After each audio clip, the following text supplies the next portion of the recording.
Class 12। आइए इस video में नमक, बाजार दर्शन और मेरी कल्पना का आदर्श समाज, उनके महत्वपूर्ण प्रश्नोत्तर डिस्कस करते हैं। तो सबसे पहले मैं आपको नमक के महत्वपूर्ण प्रश्नोत्तर जो मुझको लगते हैं वो मैं आपको बताऊंगी। नमक पाठ आपको याद ही होगा। देखिए, पहला प्रश्न इसका मुझे जो लगता है बहुत इंपॉर्टेंट है और अच्छा भी लगता है। सफिया के भाई नमक की पुड़िया ले जाने से क्यों मना कर रहे थे? इसका उत्तर है, जिन्हें मैंने 3 पॉइंट में डिवाइड किया है। सफिया के भाई नमक की पुड़िया ले जाने से मना कर रहे थे क्योंकि पाकिस्तान से भारत के लिए नमक का निर्यात प्रतिबंधित था। इसी में दूसरा पॉइंट, कस्टम अधिकारी भी नमक की पुड़िया निकल आने पर बाकी सामान की तलाशी बहुत ही कड़ाई से लेंगे, इससे भाइयों की बदनामी होगी, इसलिए भी वो मना कर रहे थे। तीसरा पॉइंट है, भारत में नमक की कोई कमी नहीं थी, इसलिए भी उनके भाई मना कर रहे थे। इसी का प्रश्न नंबर 2, नमक की पुड़िया ले जाने के संबंध में सफिया के मन में क्या द्वंद्व था? नमक की पुड़िया भारत लाने के लिए यानी कि नमक की पुड़िया ले जाने के संबंध में सफिया के मन में द्वंद्व था कि नमक वो छिपाकर लेकर आए या नमक वो दिखाकर लेकर आए। पहले वो कीनों की टोकरी में नमक को छिपा देती है, लेकिन बाद में उसके मन में विचार आता है कि वो प्यार का जो ये तोहफा है उसे छिपा कर लेकर नहीं जाएगी, बल्कि कस्टम अधिकारियों को दिखाकर उन्हें समझाकर ही भारत लेकर आएगी। इसका तीसरा प्रश्न है, सफिया के चरित्र की विशेषताएं बताइए। देखिए, पाठ के आधार पर जो सफिया नाम के पात्र की विशेषताएं बनती हैं वो हैं, नंबर 1, भावुक महिला। सफिया एक बहुत ही भावुक महिला है। वो महिला जिससे उसकी मुलाकात केवल एक बार कीर्तन में हुई थी, जो उसे अपनी मां के समान लगी थी। उन सिख बीबी की भावनाओं की वो बहुत कद्र करती है और उसी के आधार पर लाहौर से भारत नमक लाना चाहती है, जबकि ऐसा करना कानून के खिलाफ था। वो इसे अच्छी तरह जानती भी है, लेकिन भावनाओं के सामने उसकी सारे विचार कमजोर पड़ जाते हैं। दूसरी विशेषता उनकी है, वायदे की पक्की है। वो बहुत ही वायदे की पक्की महिला थी। किसी भी कीमत पर भाइयों को नाराज करके भी नमक भारत लाना चाहती थी। उन्होंने सोच लिया था कि चाहे कस्टम अधिकारी उन्हें पकड़ ले, कुछ भी कर ले, लेकिन वो नमक भारत लेकर ही आएंगी, क्योंकि उन्होंने अपनी सिख मां से इस बात का वायदा किया है। व्यवहारिक, तीसरा विशेषता ये समझ में आती है, सफिया व्यवहारिक महिला है। वो प्रेम के तोहफे को इसीलिए चोरी से नहीं लाना चाहती और दोनों देश के कस्टम अधिकारियों के सामने अपनी बात भी रखती हैं और उन्हें अपने पक्ष में भी कर लेती हैं। इस प्रकार से वो तोहफे के रूप में नमक की पुड़िया लाने में सफल हो जाती है।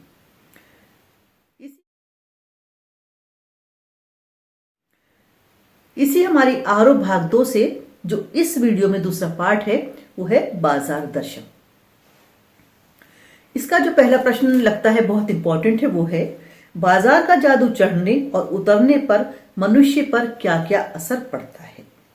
देखिए, चढ़ने और उतरने पर यानी कि बाजार का जादू जब चढ़ता है तब कुछ और बात होती है और जब बाजार का जादू उतर जाता है तब बात बदल जाती है। तो देखिए, इसके लिए इस प्रश्न के उत्तर में पॉइंट नंबर 1, बाजार में सभी वस्तुएं देखकर मनुष्य उसके जादू में बंध जाता है। उसे लगता है कि उसके पास वस्तुओं की कितनी कमी है। जरूरत ना होने पर भी बहुत सारी वस्तुएं खरीदने पर विवश हो जाता है। वस्तुएं खरीदने पर उसे बहुत ही संतुष्टि मिलती है, लेकिन जिन चीजों को खरीदकर वो अपने घर लाता है, खरीदने के बाद उसको लगता है कि जो चीजें उसने अपने आराम के लिए खरीदी थी वो उसके आराम में बाधा ही डालती हैं। लेकिन जब बाजार का जादू उतर जाता है उसे ऐसा महसूस तभी होता है और लगता है कि सारी चीजें कैसी हैं, बेकार और अनावश्यक है। इसका दूसरा प्रश्न है, बाजारूपन से क्या तात्पर्य है? देखिए, बाजारूपन से तात्पर्य है दिखावा, दिखावे के लिए बाजार का उपयोग करना। जब बेकार की वस्तुओं की खरीद अधिक होने लगती है तो बाजार का बाजारूपन बढ़ जाता है। जिनके पास खरीदने की शक्ति है, संपन्न है, मन खाली है। मन खाली से अर्थ है कि जिन्होंने कुछ सोचा ही नहीं है कि बाजार जाकर वो क्या खरीदेंगे और क्या छोड़ देंगे। जिन्होंने सोचा ही नहीं है कि वो क्या खरीदेंगे और क्या छोड़ देंगे, ऐसे लोग खाली मन के लोग कहलाते हैं और बाजार के बाजारूपन को बढ़ाते हैं। इससे बाजार को सच्चा लाभ नहीं मिलता। जो व्यक्ति आवश्यकता के अनुसार बाजार से सामान खरीदते हैं वो उसको सार्थकता प्रदान करते हैं। बाजार का कार्य मानव की जरूरतों को पूरा करना है और जब जरूरत का सामान वहां हमें मिल जाता है तब बाजार सार्थक होता है। लेकिन यहां परचेजिंग पावर का दिखावा नहीं होता, क्योंकि यहां पर जो भी सामान हम खरीदते हैं अपनी जरूरत के हिसाब से खरीदते हैं। परचेजिंग पावर का दिखावा वहां होता है जहां व्यक्ति चीजें देखता है और खरीद लेता है और उसको ये नहीं पता कि इसकी उनको आवश्यकता भी है या नहीं है। अब इस वीडियो के इस हिस्से में मैं आपको श्रम विभाजन और जाति प्रथा से जो प्रश्नोत्तर बनते हैं वो बताऊंगी।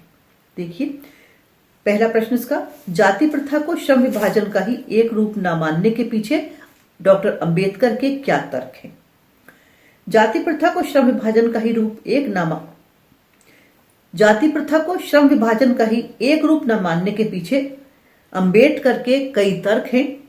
जैसे, जाति प्रथा श्रम विभाजन के साथ साथ श्रमिक विभाजन भी कर देती है। सभ्य समाज में श्रम विभाजन आवश्यक है, परंतु श्रमिकों के विभाजन में जो विभाजन है वह अन्य देशों में नहीं है, उसमें हम अन्य देशों से अलग है। इसका अगला पॉइंट है, भारत की जाति प्रथा में श्रम विभाजन मनुष्य की रुचि पर आधारित नहीं होता। वे मनुष्य की क्षमता का ध्यान नहीं करता। जन्म पर आधारित कार्य करने के लिए वो व्यक्ति को मजबूर करता है। जाति प्रथा मनुष्य को विपरीत परिस्थितियों में काम बदलने की अनुमति नहीं देती, जिसका परिणाम ये निकलता है कि व्यक्ति भूखों मरने की नौबत पर आ जाता है। इसी पाठ से अगला प्रश्न है, लेखक के मत से दासता की व्यापक परिभाषा क्या है? तो लेखक के मत से दासता से अभिप्राय केवल कानूनी पराधीनता नहीं है। दासता की व्यापक परिभाषा ये है जिसमें किसी को अपना काम चुनने की स्वतंत्रता ना देना। इसके अंतर्गत कुछ व्यक्तियों को दूसरे लोगों द्वारा निर्धारित व्यवहार और कर्तव्यों का पालन करने के लिए मजबूर होना पड़ता है।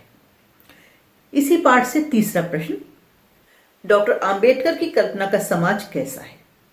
तो अंबेडकर की कल्पना का समाज एक आदर्श समाज होगा जो स्वतंत्र होगा, जिसमें समानता होगी, जिसमें भाईचारा होगा, वो इसी सब पर आधारित होगा।